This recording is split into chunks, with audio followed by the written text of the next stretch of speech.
तत्पश्चात आधे पद प्रोन्नति से भरे जाएंगे और आधे पदों पर सीधे नियोजन किया जाएगा। ये मैं जानना चाहता हूँ सरकार से, आप इसको कब तक पूरा करेंगे, क्या कठिनाई है, ये सरकार से सदन में जानना चाहते हैं।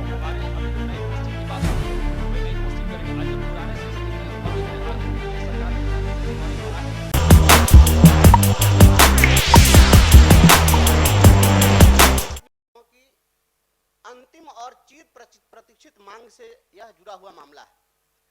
वर्ष 2012 में राज्य सरकार ने नियमावली जारी की 3/4/2012 को, और उसमें नियमावली की कंडिका 7 में प्रावधान बनाया गया कि सभी स्कूलों में 1 to 5 के बेसिक ग्रेड शिक्षक कहे जाएंगे, 6 to 8 के स्नातक ग्रेड कहे जाएंगे और मिडिल स्कूल में एक हेडमास्टर का पद होगा। और इसमें कहा गया कि इन पदों पर नियमावली की अधिसूचना से लगातार 2 वर्षों तक सीधे इन पदों को भरा जाएगा और तत्पश्चात आधे पद प्रोन्नति से भरे जाएंगे और आधे पदों पर सीधे नियोजन किया जाएगा। यह 2 वर्षों के लिए था महोदय, और यह 14 साल बीत गए हैं और उसके बाद यह जवाब दिया जा रहा है कि अब पद ही नहीं है, तो जब आधे ही पद पर आपको नियुक्ति करनी थी तो सभी पदों पर नियुक्ति कैसे हो गई। और आज भी यह जो तथ्य है यह भी समझ से परे है, क्योंकि राज्य में लगभग 32,000 मध्य विद्यालय हैं और स्नातक ग्रेड का जो पद है जिस पर हम प्रमोशन मांग रहे हैं उसमें भाषा के अंतर्गत हिंदी के शिक्षक होंगे, अंग्रेजी के शिक्षक होंगे, संस्कृत के शिक्षक होंगे, उर्दू के शिक्षक होंगे, तो 4 स्नातक शिक्षक होंगे। फिर उसके बाद में गणित के शिक्षक होंगे, विज्ञान के होंगे और सामाजिक विज्ञान के होंगे। कुल 7 शिक्षक होंगे और 32,000 में अगर 7 से गुना कर दिया जाए तो 2,24,000 पद सृजित होते हैं। तो इतने पदों पर स्नातक ग्रेड में बहाली कब हो गई? यह तो बिल्कुल तथ्य से परे है और यह कह करके यह गुमराह करने की कोशिश की जा रही है महोदय। उसी प्रकार से हाई स्कूलों में जो माध्यमिक शिक्षक थे उनको उच्च माध्यमिक शिक्षक में प्रमोशन देना था, फिर उच्च माध्यमिक शिक्षकों को प्रधानाध्यापक में प्रमोशन देना था, तो यह काम भी नहीं हुआ। और एक और कहा जा रहा है कि स्नातक ग्रेड में पद नहीं है, दूसरी ओर कई जिलों ने अभी आपके विशिष्ट शिक्षक नियमावली के अंतर्गत प्रोन्नति के लिए आदेश जारी कर दिया है और विशिष्ट शिक्षक नियमावली में जो 1 to 5 के विशिष्ट शिक्षक हैं उनको 6 to 8 के ही विशिष्ट शिक्षक पद पर प्रोन्नति दी जानी है। यह कैसे हो सकता है? यह बिल्कुल एकदम तथ्य से परे है। और सरकार अगर देने के लिए नियमावली बनाई, यह नियमावली महोदय हमारे हाथ में है और यह नियमावली सरकार बनाई, तो ये अधिकारी कौन होते हैं रोकने वाले और गुमराह करने वाले? यह महोदय बहुत ही चिंतनीय बात है। और शिक्षक आज पूछिए, बोलिए। माननीय सदस्य का प्रश्न बहुत ही माकूल है। जब नियोजित शिक्षक स्थानीय निकाय के शिक्षक आज भी हैं और उनके लिए नियमावली में प्रोन्नति का प्रावधान है, उत्क्रमण के बाद जब वो राज्यकर्मी बने तो उनकी पिछली सेवा की भी गणना की जा रही है, तो पूर्व के नियमावली में जो भी प्रावधान है उसके आलोक में प्रोन्नति जरूर दे होनी चाहिए, चाहे कोई भी हो, स्नातक ग्रेड के हो, प्राथमिक हो, 6 to 8 हो, माध्यमिक हो, उच्च माध्यमिक हो, लेकिन प्रोन्नति होनी चाहिए। ये उनका नैसर्गिक अधिकार है, इससे उनको वंचित नहीं किया जाना चाहिए महोदय। ठीक, माननीय मंत्री। ये जितने भी नियमावली बनी है राज्य सरकार ने बनाए हैं और अपने नियमावली को संशोधन करना, नहीं मानना, उसकी अवहेलना करना, ये शिक्षा विभाग का काम रह गया महोदय। जब आपने नियम बनाया है कि 8 वर्षों की सेवा पूर्णता के आधार पर स्नातक ग्रेड देंगे, 5 वर्षों की सेवा के आधार पर हम प्रधानाध्यापक ग्रेड देंगे और इस तरह के कई मुद्दे हैं महोदय, तो आप जब आपने कानून बना लिया, आपने उनका सेवा संहिता बना लिया, तो फिर उनको इसके अनुसार काम करने में कौन सी कठिनाई है सरकार को?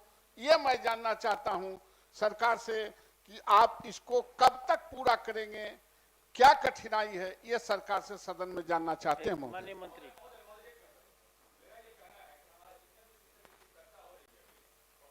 वो सारे के सारे शिक्षक जितने भी जिनकी चर्चा हो रही है वो सारे के सारे शिक्षक अनुभवी हैं और अनुभव जो है तुरंत किसी को तो मिलता नहीं है। हमारे अभी जो नई पोस्टिंग की बात हो रही है कि भाई नई पोस्टिंग करेंगे, आज जब पुराने शिक्षक इतने अनुभवी हैं उनके लिए सरकार ने पहले से नियमावली बना के रखी, तो उनको करने में दिक्कत नहीं आनी चाहिए। और किसी को बोलना है तो बोले। सभापति एक लाइन बोलना, सब कुछ तो बोल ही दिए हैं। हम केवल यह कहना चाहते हैं कि आपने सहायक शिक्षक के रूप में उनका ग्रेड पे तय कर दिया, लेवल 9 के तहत प्रधानाध्यापक के पद पर कर दिया, प्रोन्नति के फलस्वरूप ये सामान्य नियम है कि उसको इंक्रीमेंट का लाभ मिलता है, लेकिन प्रधानाध्यापक को इससे वंचित रखा गया है। तो हम केवल यह माननीय मंत्री जी के संज्ञान में देना चाहते हैं कि जब सब काम आप कर दिए और इसमें जो मूलभूत जो सरकार की अधिसूचना है उसकी अवहेलना हो रही है, तो ये समीक्षा किए जाने का दायित्व है विभाग का कि इसकी पूर्ण समीक्षा करिए और समीक्षा में आर्थिक मामले को जरा नजरअंदाज नहीं करिए, क्योंकि शिक्षक भूखा रहेगा तो पढ़ाई क्या कराएगा। चलिए, और कोई? समय खत्म हो जाएगा, नहीं। जवाब नहीं हो पाएगा। क्या वीर विहीन महिमा जानू, कोई नहीं है। चलिए, तो महामंत्री देखिए, मंत्री जी बोलिए। माननीय सभापति महोदय, मैं गौर से सभी सदस्यों की बातों को सुन रहा था। शुरू में प्रश्न जिन्होंने प्रश्न उठाया है ध्यानाकर्षण का हाथ भी है, लेकिन एक शब्द एक वाक्य उसमें ध्यान दीजिएगा। हमने कहा है, पहली बात तो कहीं से भी सरकार जो पंचायती राज व्यवस्था से जो हमारे शिक्षक शिक्षिकाएं आए थे उनके प्रति सरकार ने किसी तरह की अनदेखी नहीं की। अगर ये बात रहती तो एक मामूली सी परीक्षा लेकर 8-2.5 लाख वो सरकारी कर्मचारी नहीं होते।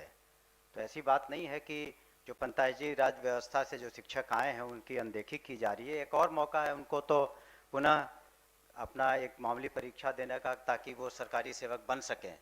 तो ये कुल मिलाकर अगर हमारी मंशा सरकार की रहती माननीय मुख्यमंत्री की, तो कोई और नज़रिया हो सकता था, लेकिन नज़रिया बिल्कुल सकारात्मक है और जिसकी वजह से 2.5 लाख की संख्या में वो बने। प्रश्न जो जितनी बातें उठी उसके बारे में हमने स्पष्ट रूप से कहा है कि राज्य सरकार इन मुद्दों पर स्थानीय निकाय के शिक्षकों को प्रोन्नति देने के अलग से प्रावधान करने पर विचार कर रही है। तो हम लोग को जितने मुद्दे उठे, चाहे वो वेतन का मामला हो, प्रोटेक्शन का, पे प्रोटेक्शन का हो, या एनोमलीज जिसको वेतन विसंगति कहते हैं, या उनकी नियुक्ति जो अलग अलग जगहों पर करनी है, उस पर निश्चित रूप से उनको हम लोगों ने संज्ञान लिया है। अगर संज्ञान नहीं लेते तो ये बात हम अपनी बात अपने जवाब में नहीं लिखते, उसमें थोड़ा वक्त लगेगा, लेकिन उनके यथासंभव हितों की रक्षा करेंगे, इतना हम कह सकते हैं। ठीक, चलिए।